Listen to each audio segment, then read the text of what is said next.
Hi, Kelly. Hi, Virginia. How are you? I'm good. I'm all right. I'm all right. Yeah, I'm all right too. Yeah. That's a good. I I'm I thought I heard a new saying the other day. I am pandemic good. Ooh, Yeah. yes. All relative. Yeah. Right. All relative. Yeah. Yeah.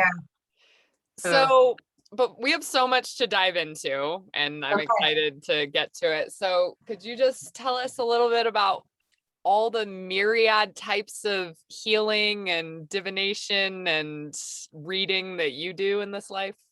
I will. So, I do. So I have what I call several different tools in my toolbox, right? And I am a somatic experiencing practitioner in training. I've gone through 1 year of the 3 year training program, and I'm actually doing another training module this weekend. Mm. So, starting the intermediate year, and like I said, it's a 3 year program, so it's pretty extensive. But I still am able to do somatic experiencing work with people and have several somatic experiencing clients. So, and I'll come back to that because I want to explain what somatic experiencing is. I'm Yes. also a professional astrologer. I am a physical medium, and I have a process that I do called energy mapping, which I kind of developed out of necessity. And all of the things that I do were really out of necessity in my own life. Mm. Uh, they all kind of came to me. I first started with astrology, and it came to me as a place to be safe, to be able to explore my psychic ability. Ooh. Yeah, I knew I was psychic when I was about 8.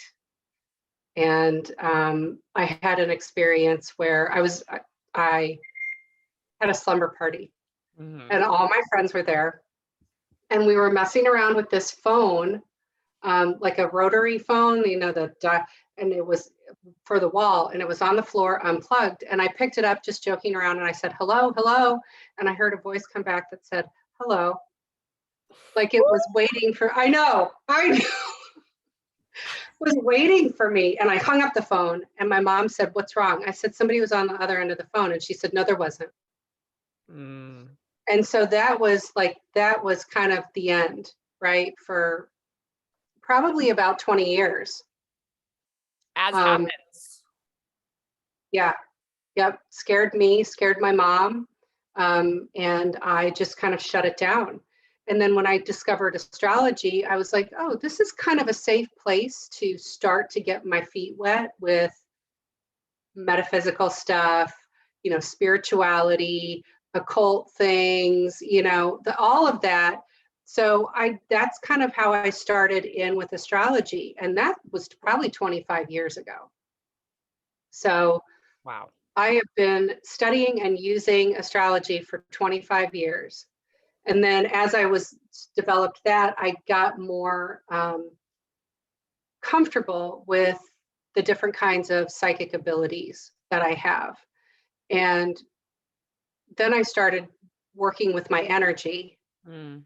and developed the energy mapping process because I was just completely burned out and depleted, right? And so I started saying, okay, where exactly is my energy going? Not like I'm driving the kid to school, I'm going grocery shopping, I'm working.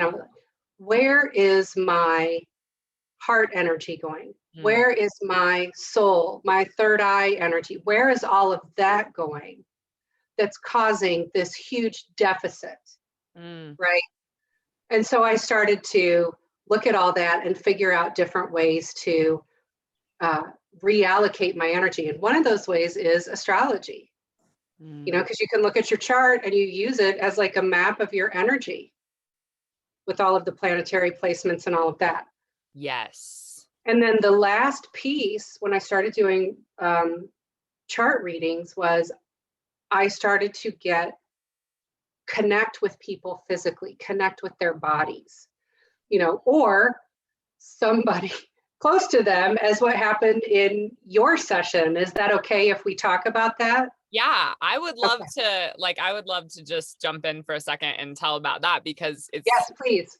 so, and I don't even know if I really talked about it, on my YouTube channel, but anyone who is close to me knew that for well, from the time that I went out of town to buy Tortigra, my van, that was when it happened. Roslyn, one of my children, my little dog, hurt her left like paw, and it was kind of her paw or her, you know, what would be her wrist, and she was limping, and my parents took her to the vet and they couldn't figure out what was wrong, and I took her back to the vet and they couldn't figure it out. And my friend Susie, who's an amazing healer, you know, brought her in and did some holistic stuff with her and all, like, but nothing. She was still just hurt. And so then you and I have this conversation, which I'm like so thankful for the vibes now that we're talking, because when I did my integrative reading with you, which was absolutely life-changing, just for the record. I'm so excited. Thank you.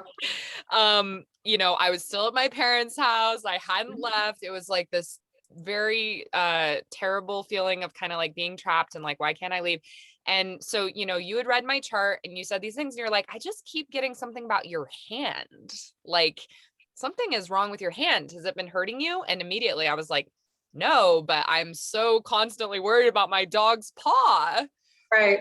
Or wrist. And you were like, well, you realized that it was neurological. And so, you know, the sense of worry, the sense of anxiety that she was like freaking out about. And as we kind of talked through some things, it was like, she's afraid you're not bringing her. And you need to go talk to her and you need to tell her that she's coming with you. And I was like, whoa, dude, like, I think you're right. Because there were the kind of all these other things about, you know, times she had been left behind and I had only brought Peter, or they had both been left behind. And my mom kind of insinuating that my dad would want me to leave her behind and like weird things. And anyway, as soon as we left, like I did go talk to her, it already seemed to get better. And then as soon as we left, gone. Wow. That's amazing. Like literally gone. Yeah. That's amazing. So that's a testament to you. Now I can say that my claim to fame is I did SE on a dog. Somatic experiencing on a dog. Okay, so tell it. So what is, so to me, that's like a psychic connection. So what is somatic experiencing? Okay, so what, you know, when I get, what happens to me is I connect physically like I did with Rosalind, right?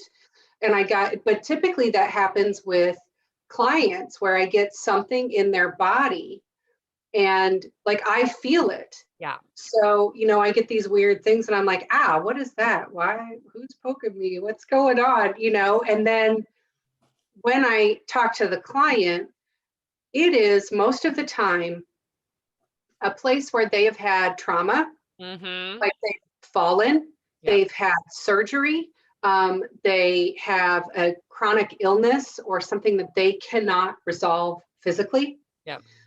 Sometimes it is an emotional issue, like they can't, you know, I a lot of times get stuff right here when people have like a block, when people have something they need to say and are not saying it, they're just holding it right here. And I was getting those and I'm like, this is trauma. I need to figure out, like, as a responsible healer person, I need to figure out how to, if I'm going to identify this for people, how to help them move through it, or at least frame it up so it is not this terrifying, okay, you have this thing in your throat and good luck, bye. I noticed this. It really seems to be an issue. Right. You should get that looked at, right? And so I just started the Somatic Experiencing program because after I started reading about it, Somatic Experiencing works with the nervous system. So the premise is that when you experience trauma or you have like a traumatic time period in your life, your nervous system is activated. So it's either hyper, like way up here, or hypo, way down here, aroused. You're out of this baseline kind of regulated nervous system where we kind of all operate most of the time, right? Right. When you have an incident, that flow of regulated to dysregulated, either way, and then coming back into regulation is interrupted at the dysregulated spot. Okay. So you are in that state of hyper or hypo arousal, and the energy isn't released. So you're holding that, if you're like something happens, you like, all this adrenaline and cortisol releases and you're stuck up here. Yes. There's a piece of you there's a piece of that incident that is in your body, in your nervous system, that's always stuck up there. Okay. So how do we release it? So what we do is we go into the body and we work with the nervous system. So somatic experiencing has something called SIBAM. It's sensation, image, behavior, affect, or emotion, and meaning. So we work with all of those elements. We don't go into tell me the story of, when you got in a car accident, or tell me the story of when, your mom died, or like that. We don't do that, because that is not how to release or titrate that energy out of the nervous system. Yeah. We have to get in and get those sensations so that we can shift the nervous system, and the body can have a different experience of that incident and of that energy, so that we release it. And we release it little spurts at a time. It's called titrating. Wow. So it's pretty amazing. And the thing that is so shocking to me is that once you titrate, you release little pieces of this, it's gone for good. It's a permanent release. So you may have this much energy that you need to release. If we're trying to quantify it, you release this much. Now you only have this much left. This other part's never coming back. Right. It's really crazy to me how much these themes seem to be coming up, like in the stuff that I'm learning, because it's clearly there are a lot of different methods for doing this. And it's like, because you've probably read or heard of the book, The Emotion Code, and like releasing trapped emotions, or we have Reiki, or we have hypnosis, or we have this. EMDR. EMDR, EFT, like tapping, all of that stuff.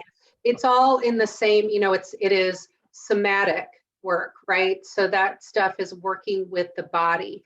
But this specifically works with the nervous system to release that energy from the natural cycle of your nervous system. Like there's nothing like, so yesterday I had a conversation where I really got activated. And I went into a freeze response, which is like, I couldn't talk, I got numb. I really couldn't even think. There's like a brain fog. Like my arms got cold even, and I did cry, which is actually a nervous system release. So don't not let yourself cry. Hey, good. But what I realized after I got away from that conversation was I was angry. And I didn't identify it at the time that this was happening with my body. Like I couldn't make any emotional connection with what was going on in my body to what was happening with me emotionally. And once I got away from that conversation, I realized that I was angry. And further, I realized that in intimate relationship, it is very hard for me to be angry, like directly angry, and express my anger, and to even be able to put that together. Yes. Came from knowing somatic experiencing, doing that work, understanding how all that works together, recognizing a freeze response, all of that stuff. And so, for me, the way to work through that is to do somatic work, to have someone, to go to a practitioner and have a somatic experiencing session. Yes. Start to work on that particular issue. Right. And again, just with allowing having more of this framework to be conscious of it, it reminds me of, the Carl Jung quote, like, I don't think this is it exactly, but it's like, if you don't allow the unconscious to become conscious, it will rule your life and you will call it fate. Yeah. And so even just this realization, like this conscious realization that there's anger there, Right. like, because otherwise that shit is going to get expressed, but in Yeah. all these weird sideways, like, oh, I didn't, that wasn't me, I didn't want to do that kind of way. Right. It comes out, again, shout out to Jung, it comes out in a shadow Yes. expression. Yes. So, and it can come out emotionally, it can come out somatically, it can manifest in your body as places of pain or discomfort or disease. It's to be able to recognize and put all that together Yes. was pretty amazing. So, I am glad that I've done it, but I'm still kind of dealing with the residue of that conversation and being angry and not having it come out, and all of that realization that I freeze instead of being able to express anger. But now I have a direction to go. Right. Yes, exactly. Yeah. So something that I'm always looking into, and of course, Chinese medicine talks about this too, as well as like other different disciplines, but I love Louise Hay. And she Mhm. has, her whole thing about like how for every physical manifestation of pain or disease, it has this spiritual cause. So Mhm. like, does that kind of tie in with all of this as well, or? Yeah, what I'm discovering is as I kind of meld all of these things together, the astrology, the mediumship, the somatic experiencing, and the energy mapping, they all interweave. Yes. And that's what you and I did, was an integrated session with all of those things. And so, as I'm talking to you about astrology and looking at your chart and mapping your energy and your chart, like, where are things very easy for you? Yep. Where are things more challenging? How does it feel in your body when we talk about this challenge in your life? And, then we kind of like, it just all kind of comes together in that way. Right. And if I could just share a little bit more from our experience Please. together as well, because again, it was just such a load off is one way to say it. There was the rosy aspect, but there was also this aspect of like beating myself up so much for not having left and like embarked on this like journey that I needed to go on, and feeling Right. delayed and feeling scared, like, well, if I haven't left yet, like I'm never going to leave. And just you shining all this light on my chart of like, there's some really difficult shit like going on karmically, like with your family, with family Right. relationships, specifically with your mom, Right. which, tied into some other like unconscious trauma that I was like starting to tap into. And it was basically just like, okay, well, we can put it in the context of your chart and of your energy, and we can see, even though this is going to be really difficult for you, it's going to feel really heavy, and like you just can't quite get out from under it, like you are going to go, like, no Right. worries. Right. And there were other things in the chart that we looked at, and I said, you've got this really strong pull in that area, but you've got these two other great resources in the chart that you can kind of lean on, like lean into that energy to get you motivated and get you moving forward. Yeah. Yeah. And it very much felt, it just made me feel really supported, and it put it in a framework where, I was like able to have some grace for myself, I think, as well. Yeah. And literally 2 days after we talked, I left. Good. So, Awesome. one of the other, you were also the first person to ever talk to me about north and south nodes. Yeah. So can you talk to us a little bit about nodes for people who are, didn't know, like I didn't? Yeah. So I do what's called evolutionary astrology. And when I look at the chart, it is really a way to see what is your growth and evolution path in this lifetime. And one of the really important pieces of that is the north and south nodes of the moon. And so they're not planetary placements, they're mathematical calculations, Mm-hmm. but they are always in opposing signs. So in astrology, each sign has an opposite. You're a Capricorn Yep. sun. And so the opposite of Capricorn is Cancer. I'm a Scorpio sun. The opposite of Scorpio is Taurus. And so there's always this opposing energy. And they're really like two sides of the same coin. Yep. Right? But when the north and south nodes give you information about where you've come from karmically and kind of where you're going and evolving towards. Yep. And they're not, it's not like this is it and you have to do this. And, Yeah. The south node is if you spend your entire life in your south node qualities, Yep. nothing bad's going to happen to you. They're very comfortable. It's very easy because you've spent several lifetimes developing those qualities and characteristics, and they've worked very well for you. Yeah. Right? The north node is going to feel weird and uncomfortable and like it is not anything about you. And you're like, I don't even know what this is and how to do this energy.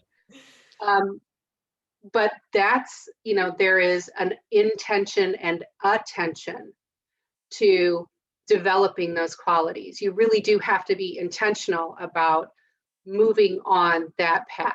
It's a choice, right? It's not destiny, it's a choice. Yes. So, I look at that as kind of the chart beneath the chart. We look at your planetary placements, but then we also look at what is going on with you karmically, south node, and dharmically, north node. To give us information about how to use those placements. If you're talking about, I do want to grow and move towards my north node. All right, well, let's figure out what is going to get in your way, right, and how to work around that. right. And we talked a little bit about that with your chart as well, Totally. with all of that stuff in the fourth house. Well, and I'm pretty sure you and I have the same north and south node, right? Like, yeah, we're Aquarius. Are you Aquarius north node? Yeah, south node Leo. Yeah. It's so different. Leo is about the one and Aquarius is about the many. Yeah. Right. And yes.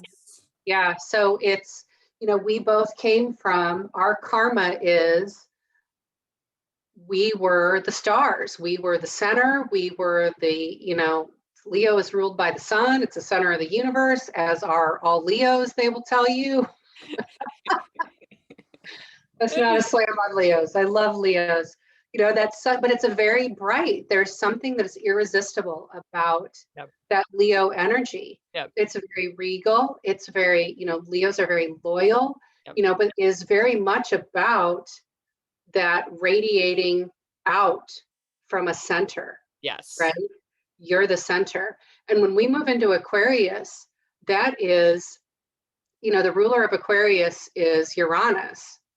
And it's very it's outlier energy. It is not anything about conforming to the norm and being the center and people pleasing. Aquarius is a humanitarian. They're like the greater good for the greater number. So. Right. And it was so crazy too. I mean, again, just like so many. Well, it's cool. I'm reading this book right now by Sue Monk Kidd called The Dance of the Dissident Daughter. That's really quite good. I don't know if you've ever heard of it, but I would recommend it. Okay. Especially if you, like many of us, grew up in sort of a Christian kind of framework. Because it's basically her journey, and she was a pretty well-known Christian writer, and it's her journey from Christianity to the divine feminine. That sounds awesome. Right. After writing that book, and becoming her true self, she goes on to write The Secret Life of Bees and become, Oh, wow. Okay. She's the author. I know Secret Life of Bees, but I've not heard one that you're talking about. So, just a tie-in is she talks about how, oftentimes during these big transitions in our life, there will be maybe even more synchronicities than normal, just to really be giving us signs that we're on the path. And it was just so weird and synchronistic how a couple days also before I had talked to you, I had drawn this divination card that was like, it was like very literally, I was asking about my trip.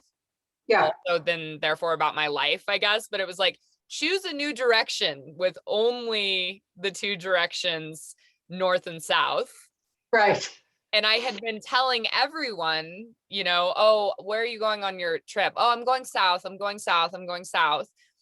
And then it was like, well, I mean, I have this relationship with divination tools and cards and my intuition at this point that when I get a card like that, it's like, I guess I'm going north. Right.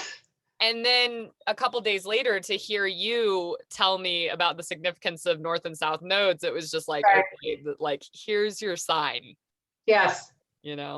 You're not the universe will knock you over the head if you don't listen. Seriously. Yeah. So tell us more about this energy mapping stuff. I want to understand more about that. Yeah, what I do typically, what happens when we do energy mapping is, people they come to me and they're like, I'm just stuck and I don't know and I can't quite figure out how to get out of the thing. So I really do. Energy mapping is sometimes it's like a difficult conversation, right? Okay. Because I just ask people like, what's going on? What are you spending your time on? And what are you like, what totally lights you up? What shuts you down? Like, how much of your time are you spending on stuff that lights you up? How much of your time are you spending on stuff that shuts you down? Where are you putting energy that is not going to serve you?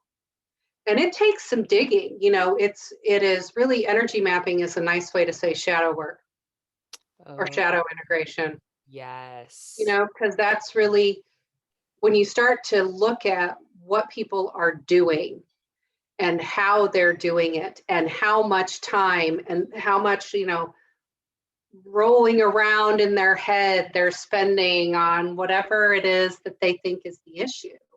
Right. They start to, my saying is the view's good from the cheap seats. I see it way before they do, but I'm not right in the middle of it. Perspective. Yeah, exactly. And so it's really just takes me, it's a lot of questions. And it is their own work and their own realization. I'm just there to ask the questions. No answer is the right answer. Right. It is to help them. It's really just guiding them to get to the place where they see where and how they need to make a shift. And so I can help with the how. We can do more energy mapping. We can like set out a plan. We can do, if it's right for the person, we can do like, here are your tasks. Set these boundaries, do these things. Or it is, let's explore more about like what is happening with your chart. Or let's do some somatic work to figure out kind of where you're holding this stuff because you're not feeling good and it's creating a deficit in your available energy or whatever. I mean, I just kind of let it go. Yes. But that's, it is another place to kind of start with how can you move forward from where you're stuck? Because people come to see me most of the time because they're stuck. Like I was. Right.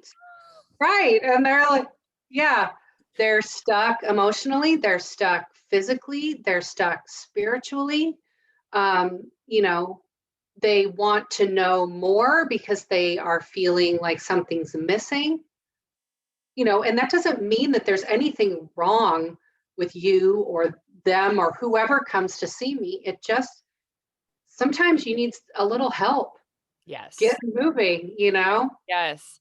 Yeah. Go ahead. It's important to me that when people come and see me, no matter what we do, that they end up at the end of the session feeling just a little bit like, okay, this might be okay.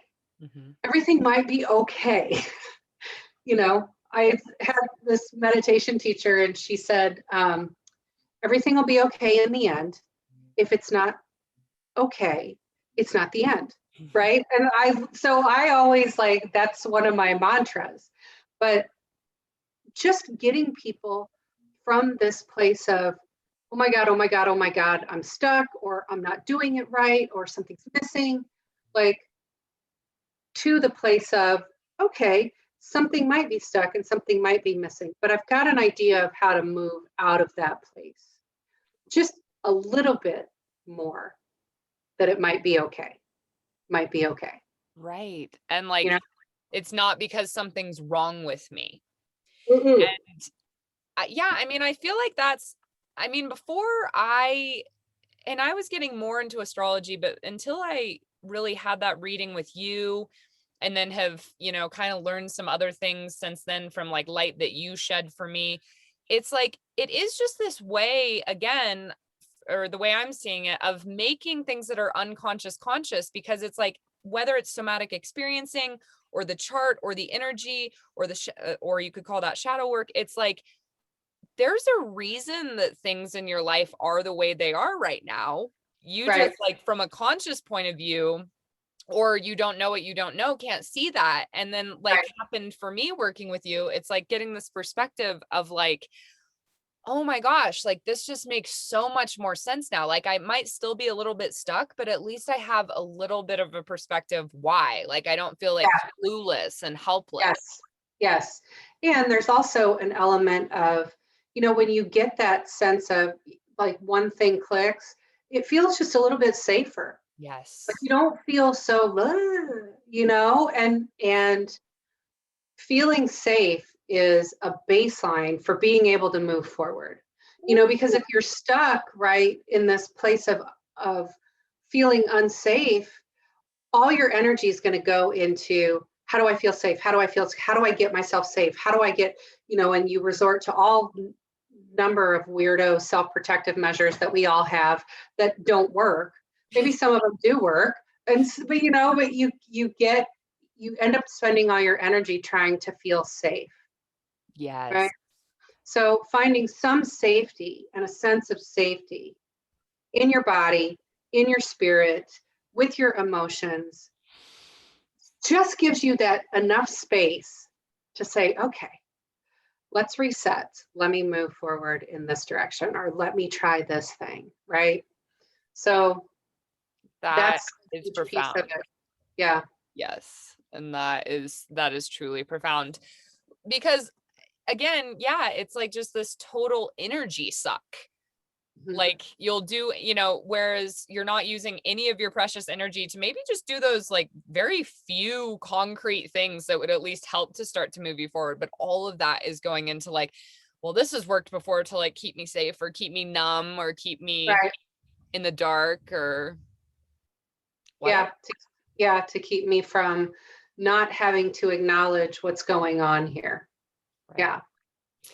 So, So something I feel like a lot of the people that, are part of my community kind of, there are a lot of people maybe that feel like they have these gifts or they want to be living more on, a plane of healing themselves and others and being more in touch with whatever, clairvoyant audio, whatever gifts they have. So what did that journey look like for you? Like to become professional at what you're doing now? Like, were you right. always professional in these kinds of realms, or like, how did you do it? So one of the things that I realize now in retrospect was really important for my psychic abilities to kind of take hold and be something that I actually trusted all the time, Yes. was to be able to trust myself, and to trust myself to do the right thing for myself, to take care of myself the right way, to set the boundaries that I need, to do things that I knew were healthy and appropriate and like the right thing. So this is really, I'm going to tell you a story. Yes. I don't eat dairy anymore. And I, because I was sure for like expecting, well, I used to be a heroin addict. Nope, I don't eat dairy. That's it. I don't eat dairy because it causes all kinds of stuff. Like I just get congested and I get really uncomfortable and like kind of brain fog and all that stuff. And I was having this cough. And I finally quit dairy when I went to the naturopath. And she's like, you have this cough, try to quit dairy. I'm like, okay. So on Christmas Day, we do a Harry Potter marathon where we watch all the Harry Potter movies in a row. And we start on Christmas Eve. I have a 15-year-old son. We've been doing this since he was about 8. So we ate a bunch of cheese because I was like, I'm going to go. I love cheese. I'm going to eat cheese. I'm going to have cheese dip and we're going to have burritos with cheese on them. Cheese, cheese, cheese. And I woke up the next morning and I felt like during the night, I was uncomfortable when I went to sleep. I woke up several times during the night, kind of in a panic. And the next morning, I was really uncomfortable, but I felt like emotionally something was going on. What I realized is I know I'm not supposed to eat cheese, right? I ate cheese anyway. I didn't take care of myself in the way that I know I need to take care of myself. And there was a panic about what if I can't even trust myself to take care of myself, right? And I used to get the same thing. I was a drinker a long time ago, and I used to get the same thing. It was that same panic. And I realized that panic is about not taking care of yourself, not trusting yourself to take care of yourself. And right. And so that was a huge leap forward for me in understanding you've got to trust yourself that you're going to do the right thing for yourself. And most people don't. They might say they do, but they don't. It's evident in our world, right? That people are not, they don't trust themselves to take care of themselves. And when you trust yourself to take care of yourself, either physically, emotionally, spiritually, mentally, that's when your intuition really gets the rocket fuel, right? Because you have, like, if your body's doing a bunch of weird shit, how do you know if what you're feeling is your body doing a bunch of weird shit or your intuition, right? You can't know. You're not clear. You're not clear. And the best and fastest and most efficient way to get clear is to learn to trust yourself. I know. And your next question is going to be, how do you do that? A lot of fucking work. A lot of work. Dude, but you are just nailing it right now because, I mean, first of all, you know, like that was the crux of what was bothering me and making me feel stuck when we talked, right? Like, I don't know if I trust myself to do what I fucking know I need to do. Right. Like, but I just had another conversation, another divine dialogue with my friend Elise that I haven't posted yet, but I'll be posting it sometime in the next week. And she does, I mean, she has a really cool like botanical line and does skincare stuff, but she also does quantum healing. And she's like clairaudient and just, you know, similar things with that. And we had this exact same conversation because I was like, what can you tell people to help them grow those gifts? And it was just like, trust. Like that is what it comes down to, because when we kill that stuff, right? Like that situation that happened with your mom was an exact metaphor. Yeah. She didn't trust you. Like, and she was scared, but she also didn't trust you. She wasn't like curious about trusting that somehow that was real for you. It was just like, no, done. Right.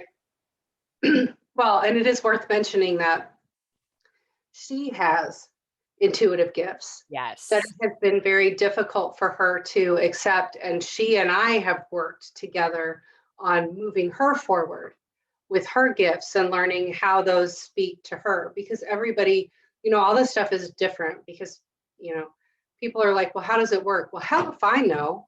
You know, it's sometimes I hear stuff, sometimes I know stuff, sometimes I feel it, sometimes I can even, Rosalind was the first animal that I've ever connected to. So, you know, there's something new every time. And so that's the other part of it. There's a learning curve. And if you're not clear and you don't have this baseline of trust and safety, if you don't have that baseline, you don't have the room and the capacity to like learn that framework, how your intuition speaks to you. Yes, Yeah, absolutely. And I mean, you said it though, it's a lot of fucking work it because is. it's just a lot of practice. Like we have Yeah, been taught at every turn in one way or another not to trust ourselves. Like, oh, I don't know what's best for me. Like, I right. don't know, what's best for me to eat or do or how it's best for me to live. Like, there's all these societal blueprints for that, which, of course, if I can't trust myself, well, I better trust something outside of myself, which makes me really easy to control. Right. Well, and there's also, the fact that the way that we are socialized as women, Yes. that tamps it down even more Yep. because we know things. And just like I was telling you earlier, I was angry. And in that instant, in that relationship, I could have expressed that anger, but Yes. I have been for so long not able to do that even in a safe place, I had difficulty putting all of that together. Oh, yeah. Right. And so we've got some cultural and social programming that we're working against. Yeah. And there are a lot of different, and that's what I would like if someone came to me, because I have a couple clients that we are working on developing in their intuition and developing intuitive gifts. It's really just learning how to trust yourself. Mm. And some of that is super mundane. It's like, if you know that you're a drunk, don't fucking drink. If you know you're not supposed to eat cheese, don't eat cheese, right? Like, Yes. and doing things like keeping your word to yourself, just Mm. as you treat your word to other people and as you treat your commitments to other people, right? As important as it is to keep your word to other people, make it that important to keep your word to yourself.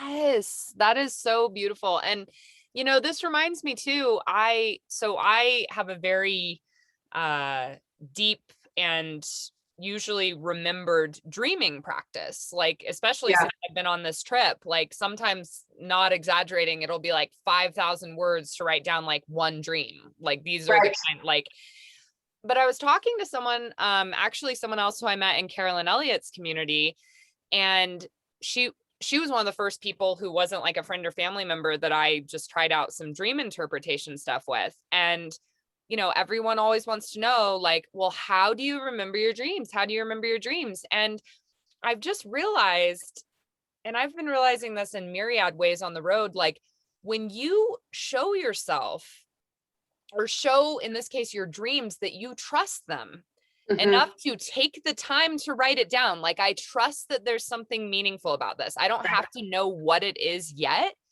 It's just, I trust that you're trying to tell me something. How do I Mhm. show my dreams that? Even if you just remember a smell or one thing, Right. like record it and write it down. Show that it's something that you care about and that you're Yes. gonna, keep your word like to your dreams in that way. That's really beautiful. That is, I've never thought of it that way, but what you're doing is you are acknowledging and respecting the messages from your higher self.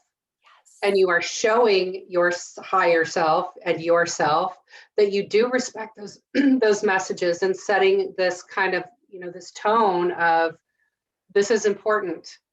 This deserves to be acknowledged.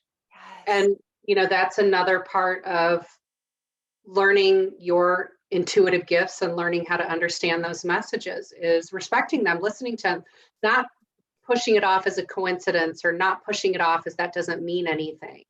Right. Right. Right. Oh, dreams are just stupid. Like, well, I can't trust what's in my dreams. Like, that's made up. It's like Right. also life is pretty much a waking dream. So, on Right. some level, you're also just telling yourself, like, I can't trust things that come into my life that like tell me to Right. stop drinking or get the fuck out of my Right. parents' house because Right. everything's Right. just random. And, I will say too, like, I would not have been able to have that remembrance, that boundary dissolution that began to happen that allowed this childhood trauma to come to the surface, which has continued. I've continued on that journey with, I mean, the first thing was a dream that I had on the Aries new moon and wrote down, and Right. I didn't understand what the symbols meant until, you know, some psilocybin mushrooms came into the picture, which is Yeah. medicine for me, not, you know, promoting it for No, everyone. it's amazing for me too. I've had fabulous experience with psilocybin. So Very intentional.